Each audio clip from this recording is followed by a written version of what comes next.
DETV Sports Update is powered by DART, Delaware's transit service. Moving forward.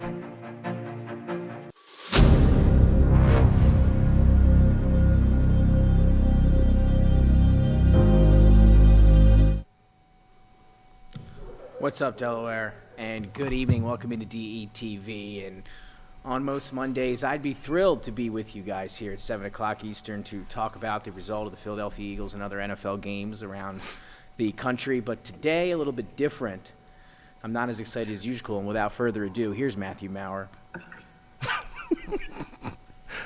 Why you acting like somebody died? What happened? Oh, that's what happened. Oh, 42-19.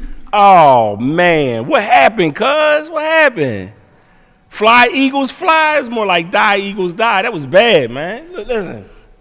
Let me just say this real quick. So, look, I appreciate everyone coming out, giving us love on the Instagram. It was beautiful. Much love. But listen, let me just say, I just got to say this. My grandmother used to say something to me back when I was a kid. She says, son, sometimes people get the maddest when you say something that's true. And last week, everybody got mad because I said what I said about the game, about what was going to happen with the 49ers, and that we were the perfect problem for the Philadelphia Eagles. And, well, 42-19, you tell me, was I lying? Am I delusional still? Because that's what they told me, Nick. They said we delusional. That's what they said. They told me we not a good team. They told me how can a 3-loss team even talk? That's what they told me. They told me all that. They said Brock Purdy ain't real. They said Deebo Samuel's trash. They just saying all this crazy stuff. And I just sat there and just listened. O-line can't block nobody. Defense can't hit nobody. I mean, I don't know. I heard it all. I don't know about the rest of the fellas, but I heard it all. And I tell you what, one team showed up, and one team certainly showed out, and that team didn't wear green. Woo! 42-19. Y'all tell me what happened. What happened? I want to hear from you, Nick. Well, before we get to my opinion on the game, of course, we're going to welcome in, as always, Jason McCall, who happens to be, it looks like, in San Francisco. That's right. Jason enjoying this one as well. And we're also going to hear from a special guest, a 49ers fan himself. Sean Love is going to be with us via Zoom. He's here as well. If we can get him up. Sean, what's up? Appreciate you taking the time to speak with us about this one, or at least a couple of us do, after that result yesterday. But let's dive into it then. We heard Matt with a little intro, and most of what he said was true for the most part. But the Eagles didn't show up in that game against the Niners yesterday, at least after the first two series. 2-3 and outs. They led 6-0. Things didn't go well the rest of the way for Philadelphia at home in the Linky, a game that was circled on the calendars for both teams, maybe more so for the 49ers coming into this one. Got that revenge from last year's NFC Championship game. So you heard from Matt, you'll hear from me, you'll hear from Sean, and you'll hear from Jason, and that's where we're going to start. So, Jason, Sean, what do you think about that game yesterday between the Niners and the Eagles? Just initial reactions from what you saw at 425 on Fox. You know what? I'm gonna throw this to my man Sean. Sean, you're the Niners fan. You go ahead and take it first, good brother. Sean, appreciate your time. Let us have it. It's a beautiful day in the neighborhood, baby. I'm trying to tell you, man, this right here, this was better than Thanksgiving. You know what I'm saying? I've been waiting for this. You ever have a situation where you see a bully just beat up somebody and you're like, man, just wait till I get bigger. Just wait till I get bigger. The 49ers got big, baby. They got super big in the link, came to bring that noise. And when I tell you bang, bang, 90 gang, man, you better believe it. We here now, baby. We bringing the pain, we wearing the chain, and we did our That's a fact. He did. Hey, that's right. He did. They earned that win yesterday. That's for sure. We're going to break it down for everyone here in just a moment, right after we hear from Jason McCall, who's hanging out by the bay, it looks like. Jason, what are your thoughts about yesterday? Your team was on a little bit of an off week. The Ravens get a chance to rest up, so you got to check out some other birds in action in the Eagles and the 49ers. What did you think of that game? Yeah, we got to check out a great bye week. The result that happened happen, and most of us wanted it to happen because we were tired of Eagles fans' mouth all year round. I don't care. I don't care if they don't play in our conference or not. Eagles fans are the worst fans in the world. They talk trash about everyone's team. So this was refreshing to see them lose in the fashion that they lost in. And all the 49ers fans said, you don't want to see a fully healthy Niners team. They said it the entire offseason, and they proved themselves right. It was a beat down from the beginning of the game to the end of the game, and it wasn't close. So I'm just going to go ahead and throw the watch on him. Him with the Shador. That's what happened. They did something to him. Yeah, So, bling it. that's that. All right, well, let's dive a little bit deeper into this one and kind of analyze what we saw out there on the field yesterday. As I mentioned, 2-3 announced to start the game for that Eagles defense. And coming in, guys, and we've talked about it, I said at the beginning of the year, the biggest question mark was that back end of that Eagles secondary. They lose, in my opinion, the MVP of that defense last year, Chauncey Gardner-Johnson, to free agency. Couldn't come to a deal. He wanted a little bit more money. They chose to kind of hang on to James Bradbury instead, who we've seen his play kind of drop off this season. Darius Slay's not playing as well as he did last year. They just don't have that extra firepower in coverage to kind of make much of those plays, and it kind of saw that yesterday. I mean, these guys running wide open down the field. Debo breaking tackles left and right, going for 60-yard touchdowns. Didn't look good yesterday. The pass rush couldn't really get to Brock Purdy. Nope. And if they did, he got the ball out of his hands a little bit quicker.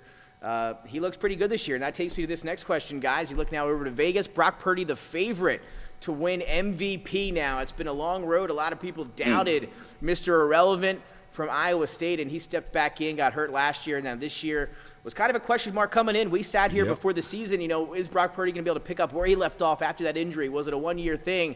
Well, it doesn't seem that way, as we mentioned, the new favorite for MVP. And now my question to you guys is, should he be that favorite for MVP, and should he win it if it were to end today? Let's see. I'll take it first. I mean, you can't argue with the numbers right now, especially after yesterday's victory. I'm going to still go with my guy, Lamar Jackson, with his most efficient season. But it's kind of really close between Purdy and Lamar.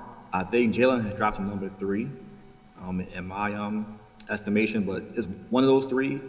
And if Brock Purdy ends up winning the trophy, I can't really say anything bad about it. I mean, the proof's in the pudding. Look at what the results are on the field.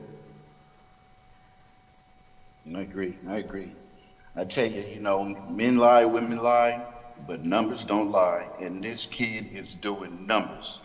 I didn't originally want to like Brock Purdy. I was the Trey Lance guy. But, when it comes down to between those lines and getting ready for Sunday, Brock Purdy brings the noise, man. He's made me a believer. Mr. Irrelevant what? Mr. Irrelevant who? Nah, this kid is legit, man, and he is deserving of the nod for an opportunity to be the league MVP. The kid is doing big things, and he's like the missing piece to the Shanahan offense. So he's totally unlocking the 49ers and their potential, and the sky's the limit, man. And Brock Purdy is flying. He's flying. Matt, let's hear from you. What do you think? Is your boy Brock Purdy going to win the MVP? Should he win the MVP? I mean, everybody knows my feeling about the MVP. I'd like it to be a little bit more diverse with just having to just be QBs and maybe the occasional RB. But I will say this. I also would be in favor of Christian McCaffrey winning it. I mean, that kid is amazing. Man, listen, that dude is literally a human joystick. You can't get in front of him. You can't get side of him. I mean, he did some footwork when he got that handoff that made the Philadelphia Eagles defenders look silly. Oh, man. He's always seeing holes. He's attacking those open lanes. I mean, you give him just a slight bit of light, and he gets through and he gets 5 to 6 yards. I mean, I'm just amazed with him. And in terms of Brock Purdy, before we get to another discussion, I mean, people really I know people may sit there and say, well, come on, we're being a little crazy about Brock Purdy. But if you look at the numbers and you start to look at the metrics, the analytics, it gets real crazy. You don't want to go to the numbers if we're talking about Brock Purdy. You want to make it start to be like other stuff, like intangibles, like winning records, because if we start talking about numbers and analytics, Brock Purdy really right now is leading the pack, and it's not even really close. Dennis, with the topic of the headline right there, 49ers beat down Eagles. Thanks, Dennis, for that headline. Beat them down. You're ahead of this one. But as Matt was saying, let's dive a little bit into the metrics. And I think for the MVP right now, your top 3 candidates, especially after what my homeboy did last night, which we'll talk about here a little bit later. But the top 3 candidates now are Brock Purdy is the favorite, Jalen Hurts still right behind him, and then Dak Prescott is sitting in the mix as well. Those are your top 3. I think Dak and Jalen are now tied for second. You can't argue with what Dak has done here in the last month to 6 weeks of the season. He's been great. To me right now, it's between Purdy and Dak. Jalen, I think, a little bit on the outside looking in, a lot of time left. But as Matt mentioned, you look into the numbers, in terms of total QBR, Brock Purdy first, Dak second.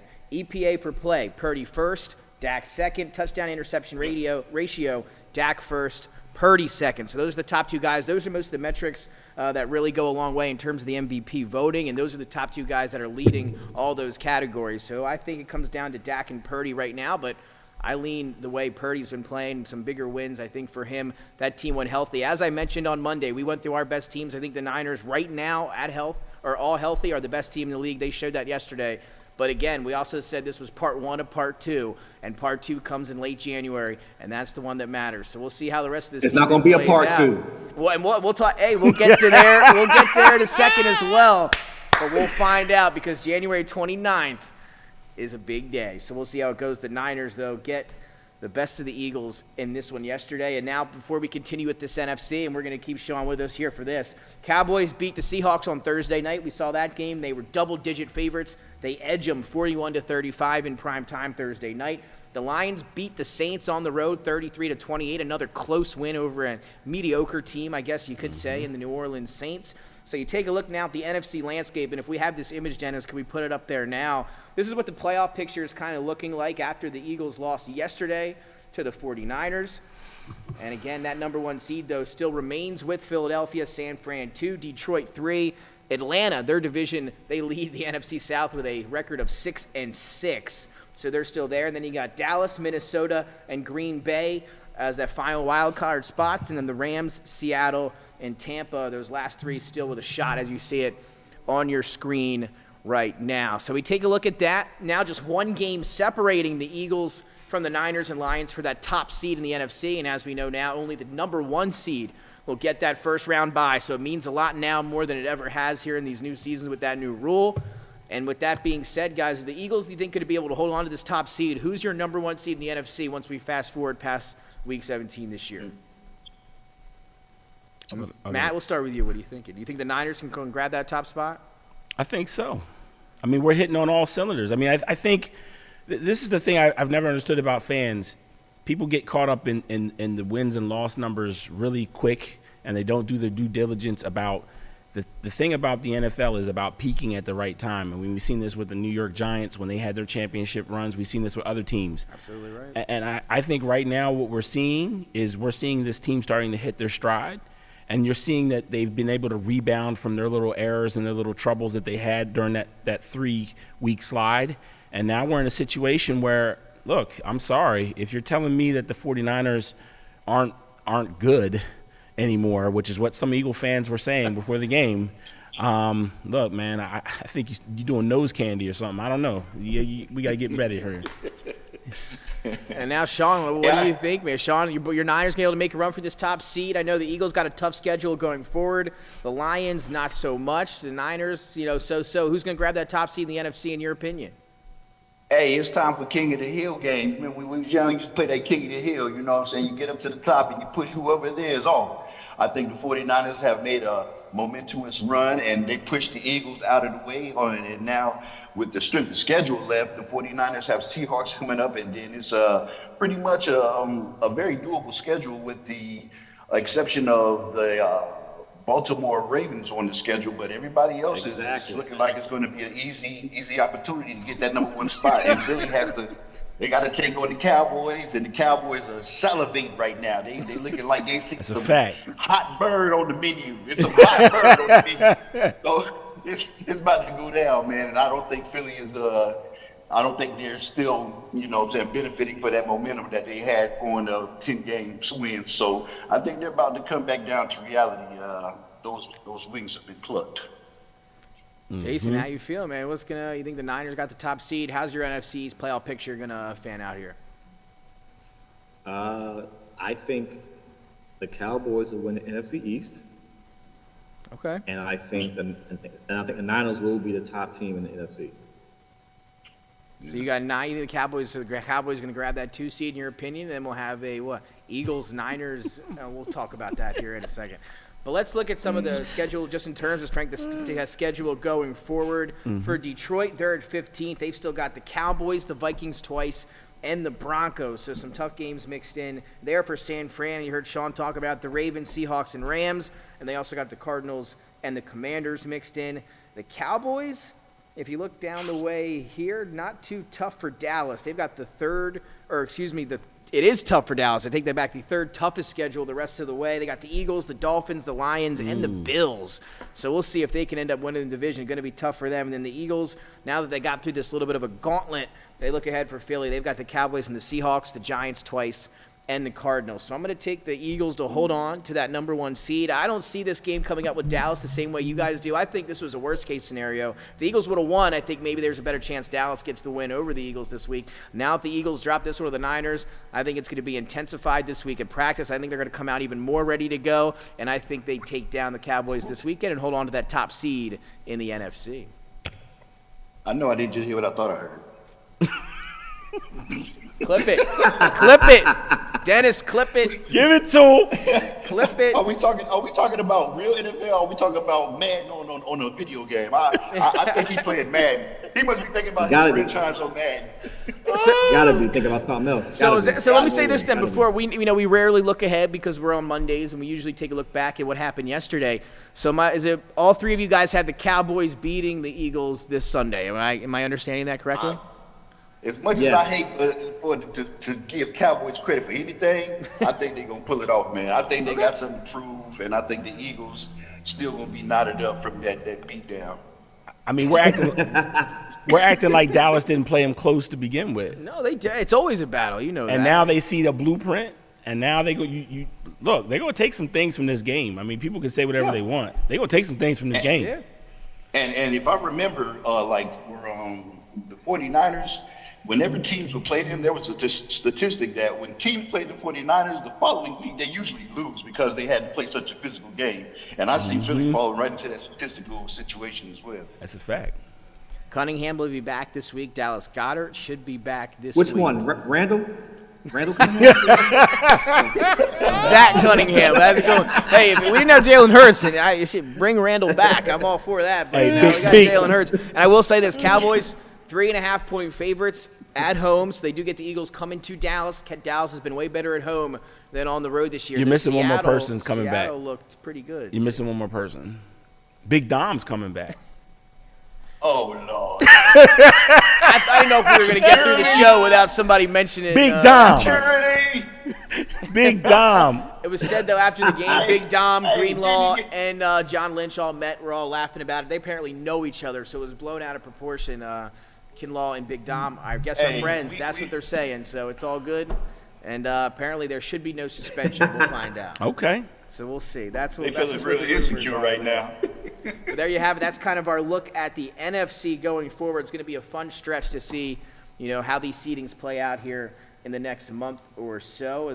Now let's take a look a little bit at the AFC. And when we do that, we'll start with what happened yesterday, guys. And that was the Texans and the Broncos, a battle of those 2 teams that were hot coming in to see maybe who's going to move into that playoff picture. And the Texans get the job done. They take down the Broncos, though. The Texans lose the rookie wide receiver, Tank Dell. That's going to be a big loss for them going forward, a fractured fibula. So he's out for the rest of the season. Nico Collins had a big game, though, for Houston yesterday. The Browns, they dropped the first one with their new starter yesterday, Delaware Blue Hen, Joe Flacco, and former Baltimore Raven. Didn't go well for them. They dropped that game, though, yesterday. The Colts win in overtime. So now Dennis has the AFC playoff picture, if you could throw that up on for everyone at home and all of us right here at DETV. It's also getting tight. You look at the wild card. The Steelers drop one to the Cardinals. They haven't been playing great. A few weather delays in that one. A weird game in Pittsburgh. And then the Colts, the Browns, and then the Texans. The Broncos still on the outside looking in. Last week I had the Broncos and the Texans getting into this playoff picture. The Colts win again.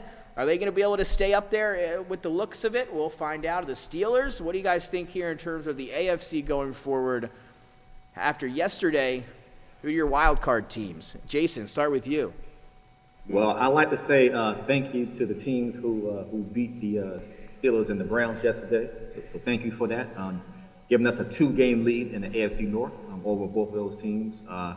But truth be told, the way it looks right now, I think Houston jumps Pittsburgh. Yeah, I still think, and now there's a shot when you look at it, and I know a team we kind of wrote off last week because the schedule is tough.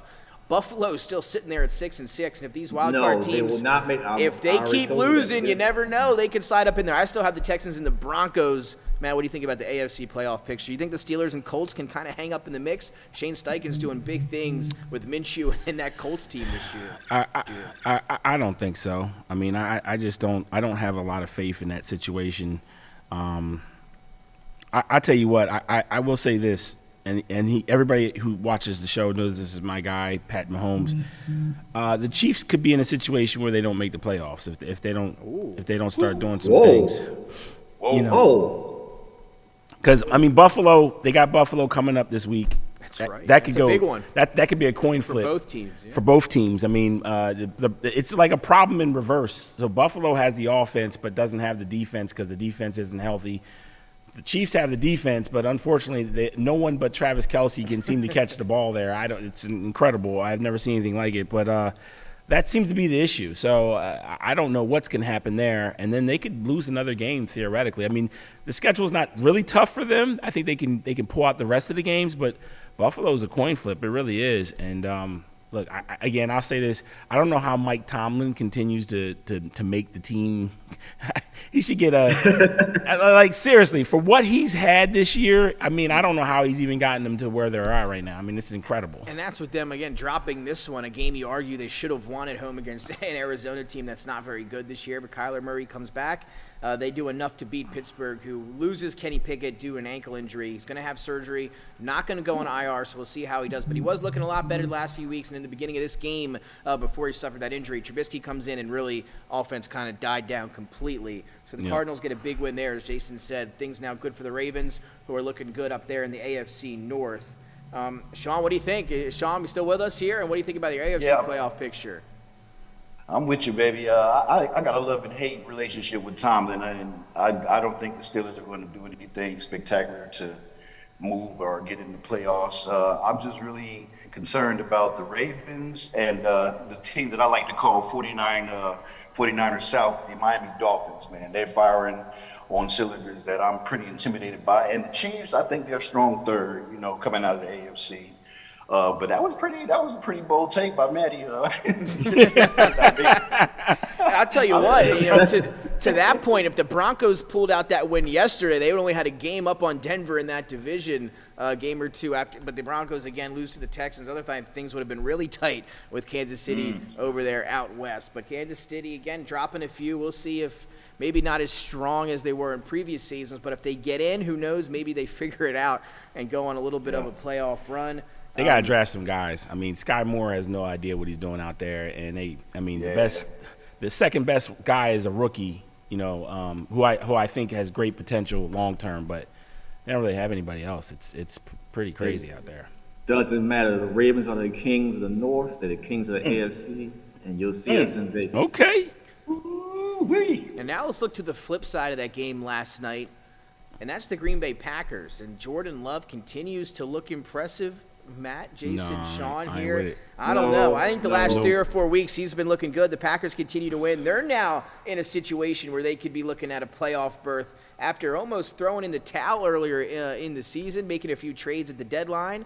Aaron Jones been hurt, but Jordan Love playing better. Packers get a win. Guys, are they a team that could maybe sneak in towards the bottom half of that wild card in the NFC? Because I think they could the way they're playing right now. No, it's fool's gold. It's fool's gold. There's no way. I ain't buying. I ain't buying. Something about Jordan Love. So let me ask you this then, again, real quick, guys. Got like a Drake fade. Jordan Love. Here are your last two teams. Here are your last two teams in the wild card running right now, as Dennis showed us a little bit earlier in the NFC. Minnesota at 6-6 at the second wild card, and then you've got Green Bay at 6-6 in the wild card. As well, trailing. And then you got the Rams at 6-6, Seattle 6-6. I mean, none of those teams are any good to me there. I think Green Bay's better than all those teams I just listed. I agree. Except for Dallas, who's sitting at the top wild card spot. Nobody's going to catch whoever gets the top wild card. I think Green Bay's better than those teams. I'm not mad at you for that. I go with that. I agree. I don't know. The Jordan NFC is Love. weak. Huh? Yeah. What do you say, The Jason? NFC is weak. I said it again. The Yeah, NFC but is again, weak my after question was top about the three. Packers. Yeah, they top heavy in the NFC. Then after the four teams that are likely to get it, it's real soft. It's kind of weak. Yeah, I agree with you there, but I do think the Packers, from what looked grim, and again, they're not Super Bowl contenders, Right. but they could get into the playoffs. Who would have thought, a playoff team in Jordan Love's first season, but they could be on the right path. And again, Atlanta could be looking at it winning the division at 6-6. Whoever wins the NFC South, it's going to be rough. Bro. Maybe you're looking at a 500 or below 500 record there. So if it's not the Packers, Minnesota's sitting there Somebody too. got Josh Dobbs has struggled the last few weeks. He come back to earth. That's a fact. Again, you got Minnesota and Green Bay. Who are your guys' NFC teams after Dallas? Who are your guys' final two teams in the wild card there? I mean, it could go any which way as it looks right now. And I know we talked about the talent, not maybe as better as those other teams towards the top half of the NFC. But what do you think, just in terms of playoff picture? I got Green Bay, and I think it's tough. I don't know who's going to get that last wild card spot. Man, you can flip a coin in the NFC. Yeah, you got Flip a coin. Detroit, and who's after Detroit? Somebody out of the South, I guess. Somebody has to come out of the South. And you will say, I guess it will be top heavy. 3 division winners, you maybe have a chance to win the Super Bowl, and then that top wild card, whether that be Yep. Dallas or Philly. So again, those are your top 4: Eagles, Niners, Lions, and Dallas. And I think that's going to stay that way as it has all season long there in the NFC. So let's just have some fun here hypothetically before we move on in this segment. And Matt, I'll start with you. Who's your Super Bowl matchup? And again, we'll change this, I'm sure, as we progress through the rest of the season. Who's your Super Bowl matchup as it stands right now after what we saw yesterday? If everything plays out and everybody stays healthy, I think the collision course is San Fran and Baltimore. San Fran and Baltimore rematch of Super Bowl. That's what I think. Back, was it? What year was that, Jason? 2011? 2012. 2012. 47. Yeah, 2012. And now, Jason, what about you? You thinking something along those same lines? We're going to be there as the Ravens. It'll either be San Fran or I'm going to throw a wild card in there. I would love to see this too. I would love to play the Cowboys in the Super Bowl. That would be a fun media week for you with a little Ravens-Cowboys there. Cowboys. Cowboys. So Yeah. That's a dirty word right there. what do you think, man. Sean? What's your Super Bowl matchup? I know it is. Tell him, Sean, that's a dirty word. We San Fran. We don't do Dallas either, bro. We don't do Dallas either. No, baby. I'm going to obviously go with, the beautiful red and gold, and I'm going to say Miami, man. Miami. I like that. And Mike McDaniel, too. I like that. Yeah. Well, Back you to know those what? 70s, man. Yeah, but we got to wait till Miami beats a good team first. Then we can kind of talk about them after that. Until they beat a good team. And remember, Maybe they're that, still on the Ravens schedule. tell you, if that defense Week can 17. figure it out, Vic Fangio gets those guys, they're playing better, they get Ramsey back. I tell you what, though, losing Jalen Phillips really hurts that team defensively going forward. That's a big loss for them. We'll see if they can recover. But I'm going to go with the Eagles, who will hold on to number 1 seed in the NFC. They will maintain home field advantage. He just gonna They will keep figure it holding out. on. That defense will play better as the season goes on. And then they will have Whoa, home whoa, whoa. field. Home field going to be big. They get the win on January 29th. Over the Niners, they advance to the Super Bowl. What you got, a time machine? Oh, no. You got a Sounds DeLorean? like I do, right? You got a Huh? DeLorean? Sounds like it. Because you must be putting Pretty Shaq convincing. Leonard and you must be putting Darius Slay in that time machine and getting back their years when they used to be healthy and fully out there. I think 'Cause they're by the gonna way, change I- up. I just want to say this one thing. Darius Slay, brother, you got cooked. Just say it right there, dog. You got cooked. They will play better. And stop throwing heat at Seth Joyner. He's bigger than you. He'll beat you up. Coverage, we're going to change that coverage defensively. We'll figure it out there. Again, tons of time till January 29th to get rolling. I think the Eagles are going to do just that. Again, home field going to be the big reason why I'm taking them to advance back to the Super Bowl. They still got a game lead. I think they can round out the rest of this season with some victories, hold on to that top spot. They are my NFC champion. And again, who will they play? It's hard to argue with what the Ravens have done so far this year, Jason. I will give you that. But something seems to happen to them in the playoffs. So I don't know Shade. if I'm going to go with Shade Baltimore. don't. You kind of look around, though. No really team in the AFC impresses me that much. Baltimore does, but I think it's tough out there. The Jason, Dolphins with Sean, I think, is a good choice. I'll put it like this. Wait. I'm gonna go with the Ravens for right now. But you guys say the NFC's weak by default. I think I like Baltimore and then Jacksonville and Miami right behind them. I wouldn't count out Jacksonville. I'm mad at if they can get rolling a little bit here too. Doug Peterson's been there, done that. So I'm going to go with Baltimore-Jacksonville hybrid as it stands right now. Not official, but that's what I'm going to go with. Jason, how do you feel? Okay, so I'm going to leave out with this. The two teams that y'all mentioned that weren't the Ravens come out the AFC, the Jags and the Dolphins. The Ravens still have them on their schedule. We got the Jags in week 15, and we got the Dolphins in week 17. We owe the Dolphins a behind kicking from what happened week 1 in Baltimore last year. We were up 21 points for a quarter, and they came back on us with Tyreek Hill show. And the Jags are the Jags. We got to play them anyway. Go to Jacksonville and play them. So you're going to see how good the Ravens team actually is. And now with the insertion of Likely as the number 1 at tight end, you'll probably get to see Monken's full offense because Likely presents a different dynamic as far as speed. The type of, and you can move him around more like a flanker back, if you will, on the field. So you're going to see some different offensive play calling coming up. And the Ravens had a bye week this week, so everybody got to rest. There was no practice at all. So everybody who was hurt got to heal up a week fully. And hopefully we'll have Marlon Humphrey back this Sunday for the game. And Gus is still doing his thing. Keith Mitchell was going to be put more in the offense. I like him. And the defense is playing lights out. So I think the Ravens are the team to beat in the AFC, and they might be the team to beat, period. Although, relevancy bias. What we saw yesterday with the Niners, you can't argue it. So, two best teams right now showing are the Niners and the Ravens, and we'll see if that collision course happens or not. Niners did show it, though.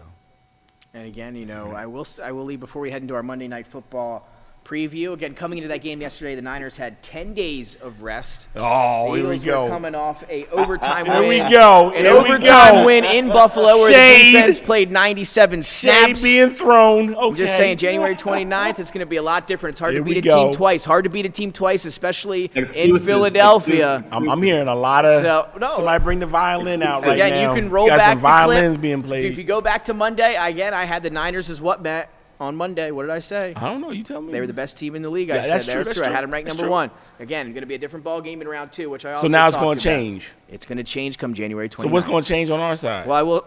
Do you really have to? I really have to tell you what happens every year usually. Tell Somebody gets hurt and they won't be able to play, and then the Eagles will win again. Okay. All right. I hope that's not the case. I like that. But that happens to the Niners every now. Just like the Cowboys have no chance either. I don't know what it's mental with them, but they ain't making. So let me ask you this. Let me ask you this as an Eagles fan. What happened? What happened Sunday? Was it the defense or the offense that failed y'all? It was both yesterday. It was the refs. It was both it was the refs. I have to say about the Mind refs. you, most Eagle fans are saying it was just a regular season game, and before that game, they told me it wasn't a real game. So I don't know. Is it Uchiwali or is it one mic? I don't know. Hey. Hard to beat a team. You can't take anything away from the 49ers. They came in and they took care of business yesterday, as I thought they might, as I alluded to. No, we didn't just take care of business. But again, big one coming up, and we're going to have a heck of a show that Sunday morning. We were like right here on DETV for our NFC Championship preview. It's going to be a fun one. Sean, I'm sure you're going to have to join us for that one because it's going to be some fun on January 29th around 10 a.m. That's when we'll be You think it's right fun. Here. Right. You think it's fun. 49 ways to die. Hey, that's a fact. There you go. Like Loaded Lux, y'all going to be giving out head counts after you leave, man. Just saying. Let's take a roll now. Now, go ahead, Jason. But prior to that, we see y'all in the Bay, where I'm at now. Exactly. We'll see y'all there Christmas night. Sprinkle me, man. No, that's going to be a fun one. Sprinkle me, man. One there. There you go. There you go. Ooh.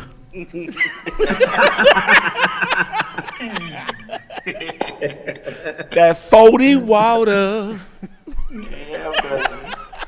That's all right. Well, we've gotten through our recap here. Now let's take a dive into Monday Night Football between the Jaguars and the Bengals coming up in about an hour on ABC and ESPN. The Bengals fallen out of playoff contention for the most part. They lose Joe Burrow for the year, and so do go the playoff hopes as Jake Browning, now the backup. Didn't look too bad last week in that game against Pittsburgh, but they get a loss there. Now they got to go on the road to take on the Jacksonville Jaguars, the leaders in the AFC South. Doug Peterson, Trevor Lawrence and company playing pretty well as of late. Calvin Ridley really starting to get going there. So let's take a dive in and analyze this one. Jacksonville, 10-point favorites, over-under set at 41. Line opened up around 7.5, has now been bet all the way down to 10. Not a lot of faith in Jake Browning, Jason McCall, and you're an AFC North expert. Do the Bengals have any chance in this one on the road in Jacksonville?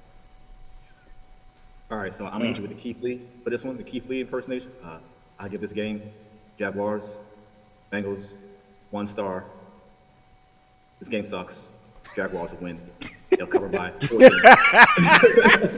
So I take it as if Jason McCall will not be tuning in to this game tonight. Nah, it is cheap. On I ain't ABC, gonna lie. ESPN. It's definitely cheap. I'll be watching. Are you going to go? So you taking Jaguars? I'm going to ask you just to dive straight in here. We'll talk about our prop bets and everything a little bit later. Who do you got winning the game? You taking, obviously, the Jacksonville. You taking the 10 points? Is it going to be a cover for Jacksonville tonight? Yes. Jacksonville and the points for Jason McCall, Matthew Maurer. You know, Trevor Lawrence guy had him in your MVP running. He's starting to play better now as well later on in the season, especially at home. You got Jacksonville taking care of business like the Niners did yesterday? Yeah, man. Give me sunshine, man. You're going to do it. You're going to do it. Sunshine. What's it? Everybody taking all the points. We're taking double-digit points. Hey. Sean, how you feel? You like Jacksonville? The Bengals going to keep this thing close. What do you think? Oh, man, I'm from Ohio, but I rock with Clemson. I know Trevor personally, and I'm going to go with sunshine just like Matty said, man. You know, they're going to get it done.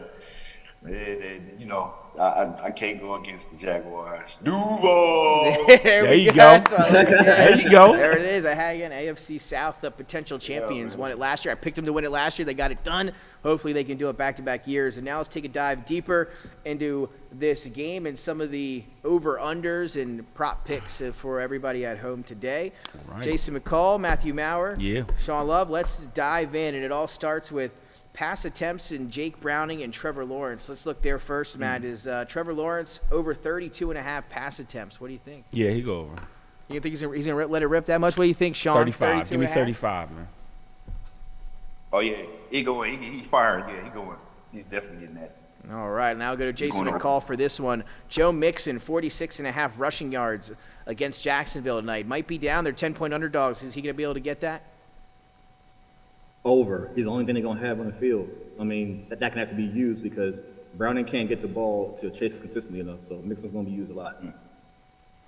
There you go. Now let's look to the flip side here, Matt, and that's Travis Etienne. Been battling an injury all week. He is now officially active. He's going to start tonight for Jacksonville. Another Clemson Tiger, 67.5 rushing yards for Travis Etienne. Yes. He's a much more efficient runner than Joe Mixon, man. Sean, we'll go back to your boy Trevor Lawrence here. 16.5 rushing yards. He's been battling a knee injury, supposedly looking a lot healthier now than he did in previous weeks. 16.5 yards. Is Trevor Lawrence going to be able to run for that?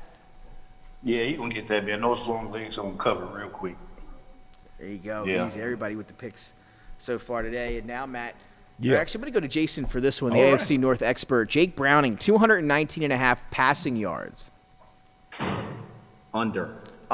Hey, let me tell you this. He had 227 last week against Pittsburgh.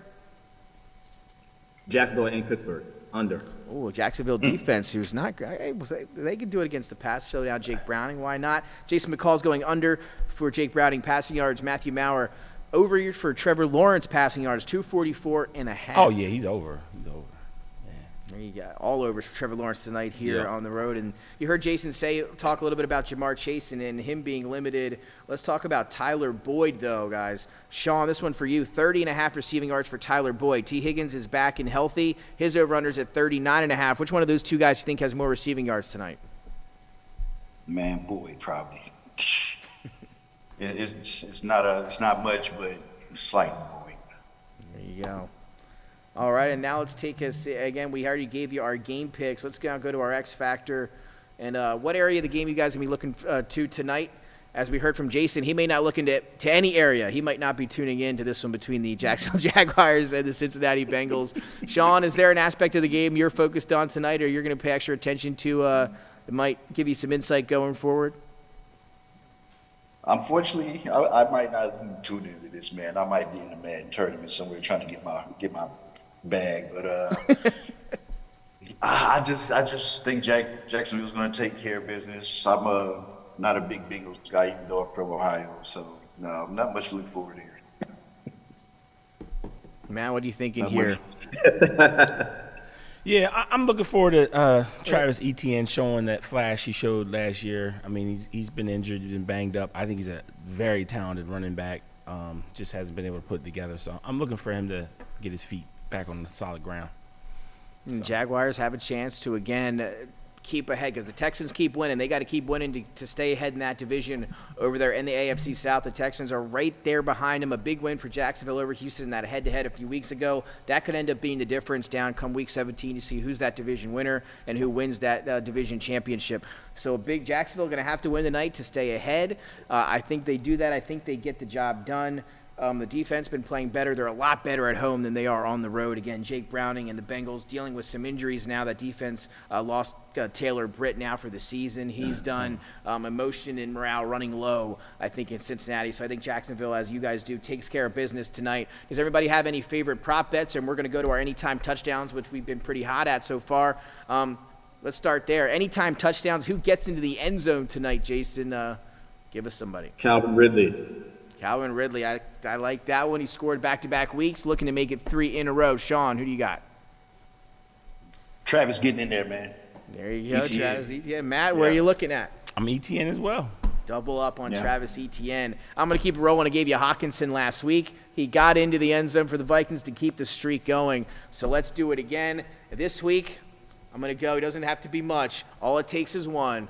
And I'm going to go Jamar Chase and 7-Eleven. Always open. As you see, he'll have the chain on tonight when he's wearing it. He may have to break it out. Wow. 7-Eleven. Jamar Chase. 7-Eleven. Jamar Chase, he's always open. I guess the birthday of my daughter, so I had it before Jamar Chase, 7-Eleven. You got that at a nice vending machine. That's a nice one right there, bro. It's the real deal here, man. So I'm going Jamar Chase. He gets back in the end zone. He keeps the streak alive for us here on DETV for anytime touchdowns. So that's for everybody at home going Jamar More like Chase. 6-11. All it takes is one. Not going to take the over receiving yards, but I will take the touchdown. They said he's playing like 6 and 10 this year, though.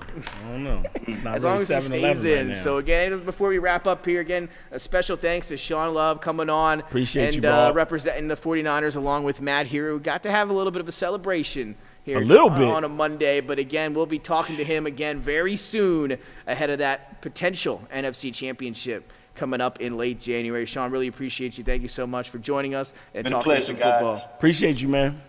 And again, we'll have Sean back very soon. And, guys, before we round up, any closing words as we head into Monday Night Football? Another week here, NFL Week 13 coming up.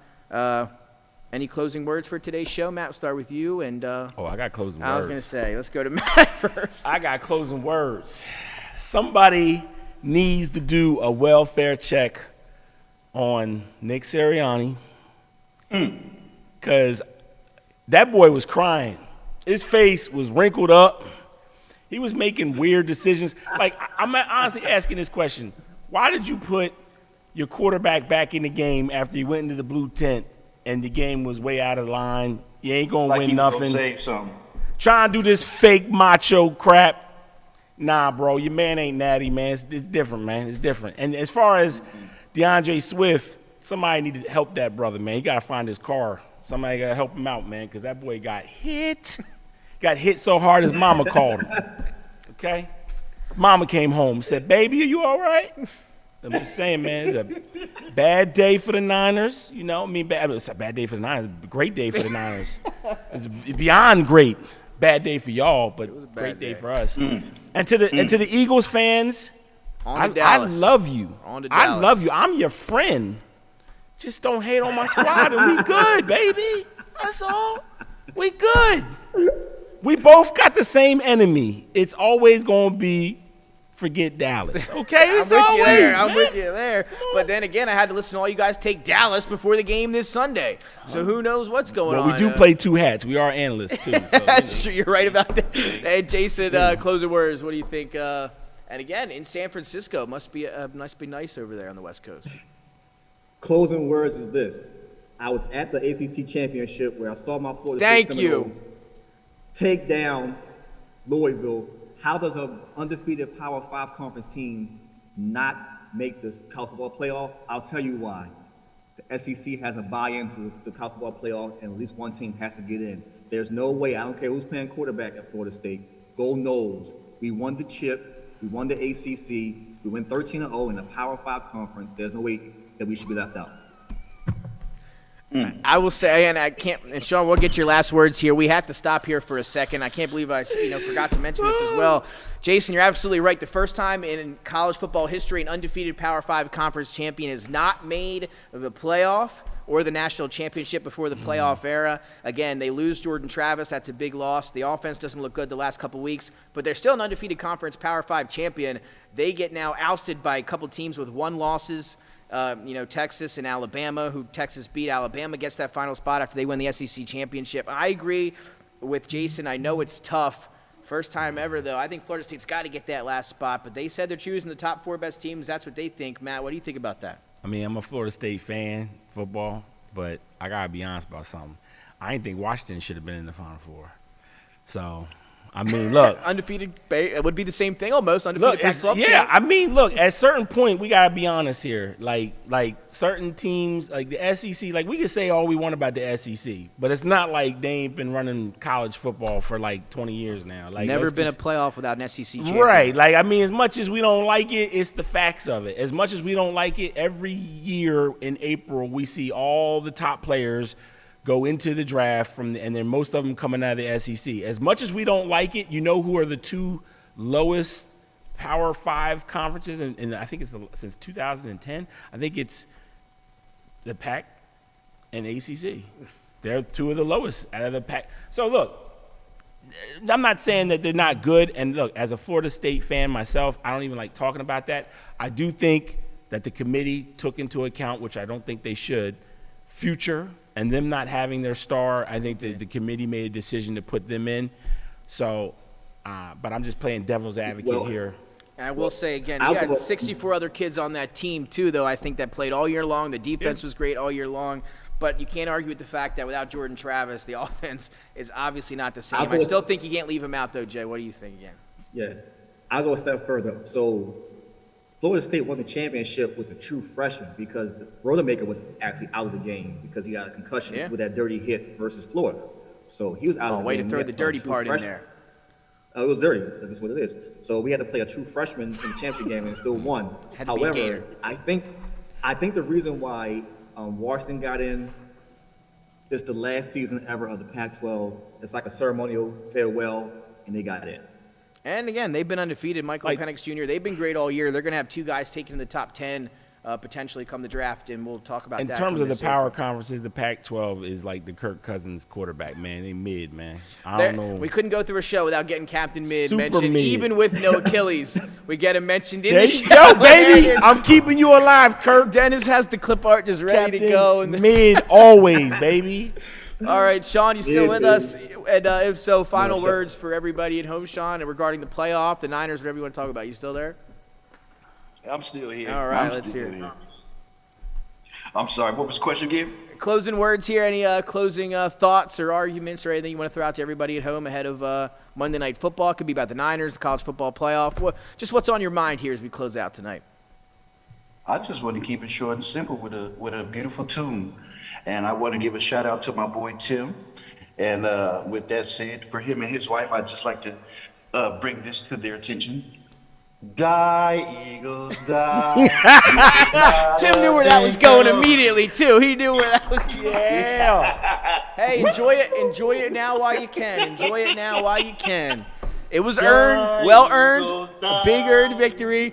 All right, we're closing out. That'll do it for us tonight. Dennis, Tim, Go Ivan, Eagles! Thank you so much.